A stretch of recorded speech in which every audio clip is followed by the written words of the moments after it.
So I've also got a gentleman here, Peter Allman. Hi, Peter. How are you? Sandy, doing great. How are you? Good, good. So you are with the Celebrity Scene News, and I know that you do a lot of interviews with celebrities all around, right? A lot in Los Angeles, a lot here. Yes, yes, yes. Yeah.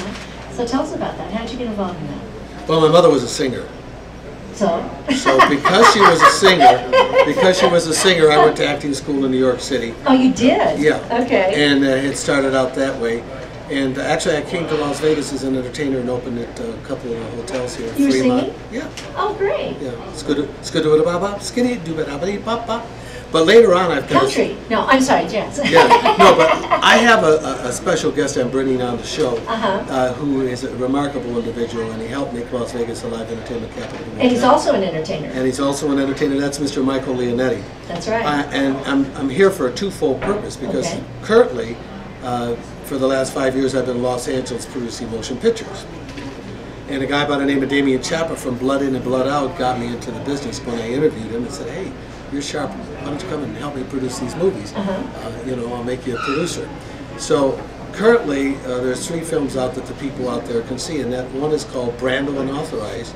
It's called Unauthorized because I didn't get this permission from the estate to produce this film.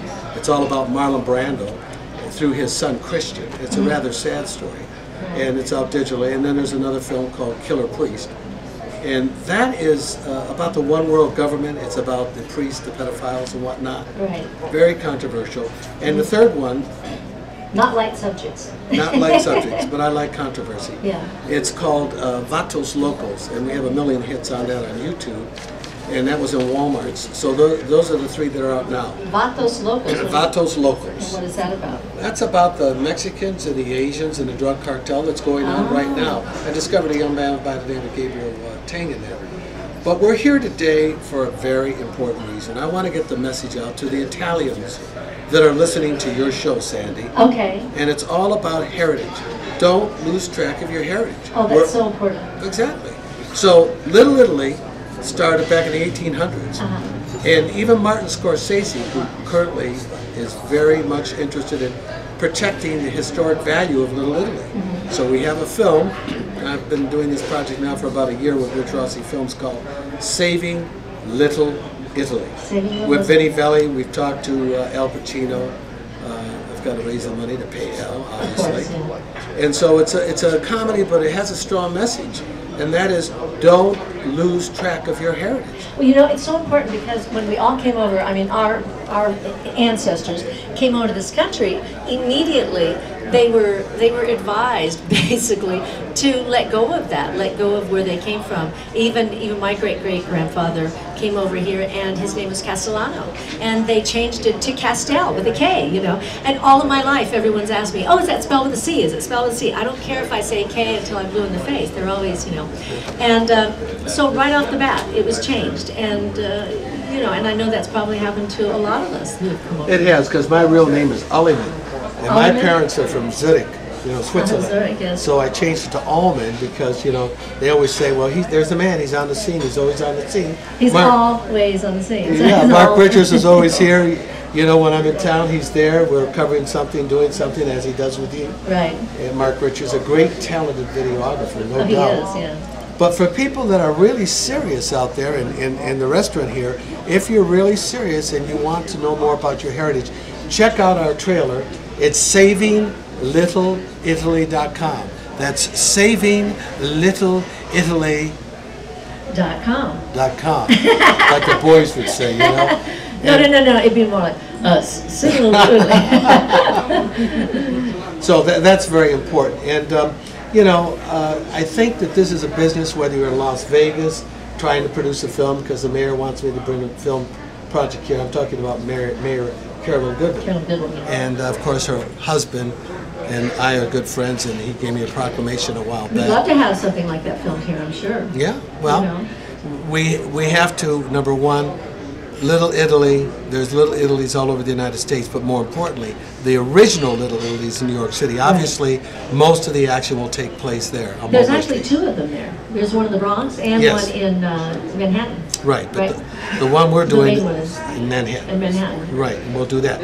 So, without further ado, I do want people to contact me, you know, so if they... Yeah, we're going to take a break? Okay. We're going to take a break, but if you want to have any questions, you can call me at 702-265-9099, or you can email me. Very simple, allman, ALLMAN, at celebrityscene.com. Just email me regarding Saving Little Italy and .com, and you know, let's get involved. Let's save our heritage because it's very important. And with that in mind. Okay, so if you're just tuning in now, you're listening. All right, so right now we're going to go back to Peter Allman, and Peter has brought his guest with him, right. Michael Leonetti. Hi, Michael. How are you? We're going to set the stage. We're going to set the stage. We're going to get him a microphone here too. Now, when I say set the stage, whether it's television or whether it's radio, setting the stage. This is very important. We spoke earlier about heritage, yes. and it's very important. And Michael's pure 100% Italian. So I'm going to read you something real quick, and then I'm going to make the introduction. And then you're going to hear about something that's never been done. It should go into Ripley's Believe It or Not, if you will. And this is called Bring America Together. This is a book that I came out with a long time ago called Messages. I'm going to re-release it. And since we're talking about America, okay, Michael, can I use your glasses for a second? Give me a rage away, paisan. Well, you know what? I don't mind telling you I'm 65, okay? This is called Bring America Together. The best of life in America we sometimes have overlooked, and how fortunate we are. We've stood by the test of time, and throughout history, the world has looked upon us as a leader. Now somehow we've regressed in our educational system.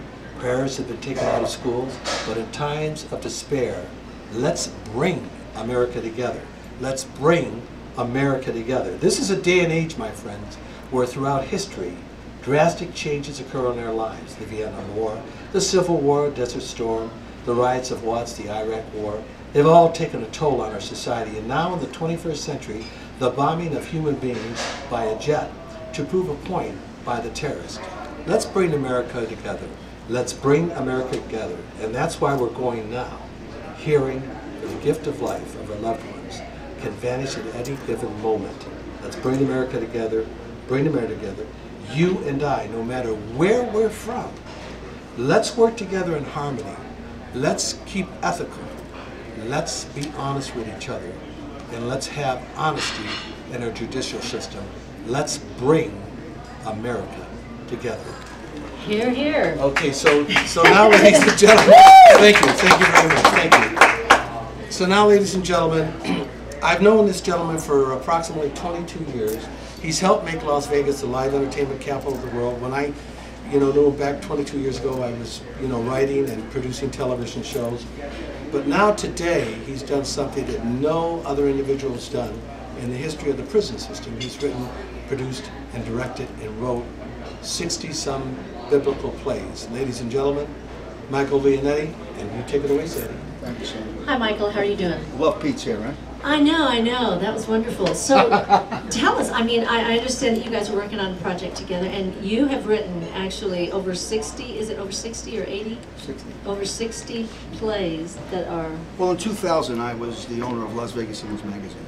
Which magazine? Las Vegas Image. Okay. I was 150,000 in distribution, and I was in 11 states. I was falsely accused of a crime, arrested in Las Vegas, Nevada. They made a mistake. I filed a $250,000 lawsuit against the police department on the 25th of July. I was arrested the next day, and I did 13 years in the state penitentiary for a crime I never committed. On August 22nd, 2012, the Ninth Circuit Court of Appeals reversed and remanded my case to prove my innocence. In fact, this month, on the 15th, Deborah Brookout, who's my federal attorney, put in a motion to pull the plea so I can go to trial to prove my innocence. I thank you publicly because this story is off the beaten path of normally what you do. But the corruption that happened to me, people need to know what needed to be done. In the prison institution, I never was a writer or a director, I was a producer of shows. So one day at the prison, this man comes in, and he was an inmate pastor, and he says to me, Mr. Leonetti, he says, I used to see your shows in Vegas. I put my head down in shame. And he says, would you help me? I says, what do you want me to do? He says, could you write a play for me? I said, what play? He said, a biblical play. I said, no, I don't do that kind of stuff. I do Vegas shows. And he begged me to do a play. I said, well, of what? He says, how about the story of Job? I said, Job who? And he says, you never read the story of Job? I says, no. Needless to say, from the year 2000 to 2006, through God's grace, and I'm going to tell you right now, don't give me any accolades. It was through God's power that gave that to me. I wrote and directed 60 biblical plays, had over 17,000 inmates. Wow. From every race, creed, and color. I worked with over 300 of the most nefarious, miscreant individuals you could ever possibly imagine, from murderers to thieves. But I looked at these people with my heart, not my eyes. And when I left the prison institution on March 12th, 2012, which was a year ago, the warden said something to me. He said, it's been on my mind for years. He said, Mike, how the hell did you make these guys ever listen to you? I says, me? I says, it wasn't me. It was God had his hand on my shoulder. I says, now I got growled at quite a few times, but I never got swatted. And I was dealing with lions and bears. The folks in your radio land could never imagine what I went through. So my story needs to be told. It was a nice thing that God allowed me to do. And there's a story that goes in front of that. That would take me 3 minutes, if I may. I don't know if I have the time, but... Well, I want to, we're going to have a little break here, okay. And then I want to have you come back and talk about that. Woo! All right. As I was listening to this song, one thing that occurred to me with everybody that is here today, we've got Jeannie Bryce out, is going to be on in a few minutes, and Vicky, who's sings Patsy Cline songs, and you guys are doing country, and Michael, you've been in the entertainment business a long time, and Peter, even yourself and myself, we've sung a lot of different styles of music. Because of what we do, we can make a difference, and we can really affect people's lives. And obviously, Michael, what we're talking about with you is that, a situation happened to you, and yet you were able to turn it into something that affected a lot of people, and is still going to continue to affect a lot of people, because I know that you guys are going to go forward. Right. I got 2 more chapters to go. There's another radio show I'm doing on the 18th. I got 2 hours to tell the whole story, so the public knows this. Right. How corrupt this system is, this town and these people in this town. But think about the fact that you're able to do something. You're able to help write plays, that are going to tell somebody else's story. Oh, of course. But you're able to, affect people. And just like that song, it's a terrific song. That's a terrific song. And I'm sure, are you guys recording that? Is that already on an album or something? It's already recorded? We just play it in our shows. Oh, well, you will be recording it, I'm sure. It's a great country song. It's got a great hook, and it's a great story, and it's got that great thing at the end, where you come back and, So, anyway, that's a lot about what WEMA is about, Women in Music and Arts, which is my organization, and the reason I put it together is because as artists, we are passionate about what we do, and we care about what we do, and it's getting out there and performing and lightening people, lifting people up, and also giving them something to associate that takes them back to other times in their lives too. So, without further ado, I want to get back to Michael, and I'll have you guys come up a little bit again later. But I want to talk to you a little bit about your story. You said there's another story that you want to tell here, and I want you to be able to. It's the most profound story, yeah. And before I say anything further, I want to thank you publicly, Mr. Peter Allman, and yourself, for allowing me to come up here and say that. Sandy's a doll. She's gorgeous. Let's look, Rita Hayworth, she's a doll. In 1992, Judge Trott, he's a Ninth Circuit judge, said the most profound statement ever in this Cooper versus Dupnick. It's a federal case, which I picked up a law degree when I was in the institution. He said, it is abiding truth that nothing could destroy a government more quickly than its failure to observe its own laws, or worse, to disregard the charter of its own existence. And that's what's happening today. Because it's all it takes somebody to point their finger on you. You're going for a ride for a very long time. I got almost 20 years. I did almost 13. The story in the beginning is the most important. I come home from work one day, and my wife, I was married 25 years, and I waited 16 years to have a little girl. I love my daughter so much. Anyway, I come home, my wife, I said, what's the problem, honey? She said, Mike, I can't lay down. I take her to the hospital. And I rushed to the hospital, and I walked in, and the doctor says, we need to take a sample. They put a needle in her back. They said, we have to open her up. Now, the names I'm going to mention to you, these are all doctors that are here in Las Vegas. Any of your listeners can pick up a phone, call the medical board, and they will verify the story. They open her up, and they close her right back up. That day, I'm in Valley Hospital, and I go downstairs, and the nurse comes in and says, "Who's Mr. Leonetti?" I said, "I am." "Mr. Leonetti, you don't know me." He says, "But I'm the oncologist." I said, "Oh, you're a woman doctor." He says, "No, that's a gynecologist." I said, "What's an oncologist?" He said, "That's a cancer doctor." He says, "When we opened up your wife," he says, "she has a mass around her aorta. We can't even cut it out." He says, "Your wife's full of cancer." And I says, "You're making a mistake, doctor. You made a big mistake." "No." And we're going back and forth. He said, "We're going to put her on chemotherapy." He says, "You're fired. Get out." He said, "Excuse me?" He says, "Get out. You're fired." And I fired the whole staff. Well, that day I walk over to the phone and I called a certain party, which I cannot mention on the air. He was very well connected in Vegas. And I said, "Please, you got to help me." He said, "Mikey, what do you want me to do?" I said, "You got to do something for me." He said, "Well, my neighbors are the Jacobson family, Shoemaker and Jacobson," which they're here. They're the biggest specialists in Vegas. They want to take the case. He said, "Wrap her up, put her in an ambulance, send her to Sunrise Hospital."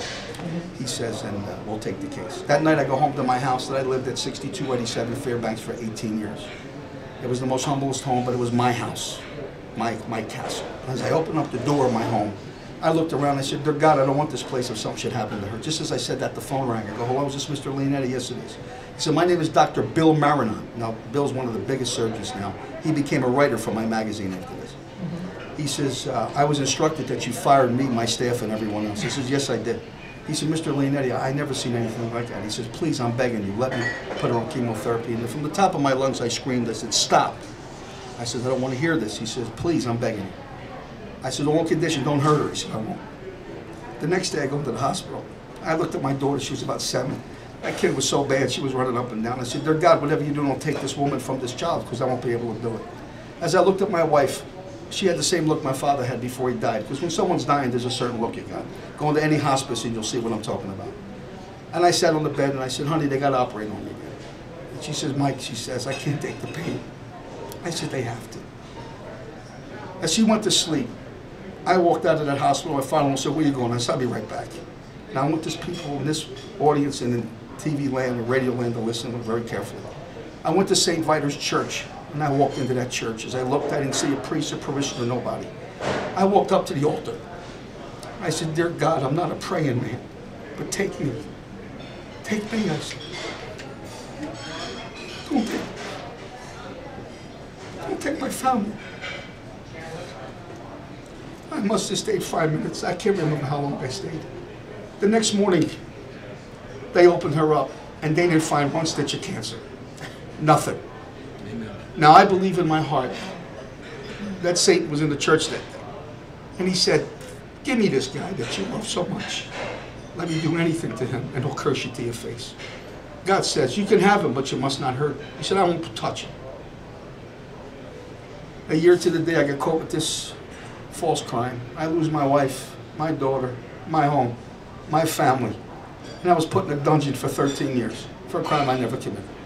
And that's why today I'm not here, to have someone listen to my story. And the first play I ever did was the story of Job. So it's amazing what could happen. I might never get my family back. They're gone forever. But I believe that God has another avenue for me. In the years today, I'm very opulent. The world has opened up to me so much, financially, physically. I got my friend, Mr. Craig Pattengill, who's a brother, a pal, a friend, opened his arms to me with his family and said, "Mike, come with me. Come to my home." Today I can buy 5 homes a year later. But he's like a brother to me. Pete doesn't know what to do for me. That's why he brought me here today. So I just want you to know that God does hear prayers. And I want you to know that I never thanked God for what he did. I never told anybody what I'd done. Anybody. Until today. But prayer does work, and he did answer her. And he did answer me, and he did save my family. Maybe never to come back to me, but, and I wanted to say something real quick. You people can go to YouTube and just put in Mike Leonetti, and my parole hearing comes up, because I specifically went there so the public would know, and also put in Mike Leonetti Riviera in 1992. I was performing NBC. I did it at the Riviera myself, Tony Ferretti, Corey Sachs. And my show was on, so the people could see the other side of me. I was such a handsome kid them days. I'm an old man. I lost my hair. I wish I had Pete's hair, but it's all gone. But anyway, that's the kind of the crux of the story. There's so much more, but I know we don't have that much time. No, Thank I know, you, and I really appreciate you coming on today and talking about that, because I know it's, It's a serious story. Yes, I mean, it is. my gosh. And the thing of it is, you know, no matter what we're handed, you know, they say that God doesn't give us any more than we can handle. And Well, he pushed me to the end. He pushed me to the end. Don't think he didn't squeeze the. but also, he put you in a place where you could make make a difference. Yes, and, I did. And you really made a difference and touched a lot of people. You know, where you were at while you were there. You know, so I know you're continuing to do that, and that's important. You know, to pick ourselves up. You know, sometimes life takes a detour. Yes, it does. And what do we do with that detour? That's what, you know, that's what really determines, you know, what kind of people we are and stuff. So thank you so much, Mike, for being on the show. Thank you so much. Thanks, everybody. Out TV Land. Thanks for being so much. If you're just tuning in now, you're listening to Lunch with Sandy. We'll be right back after a message from our sponsors.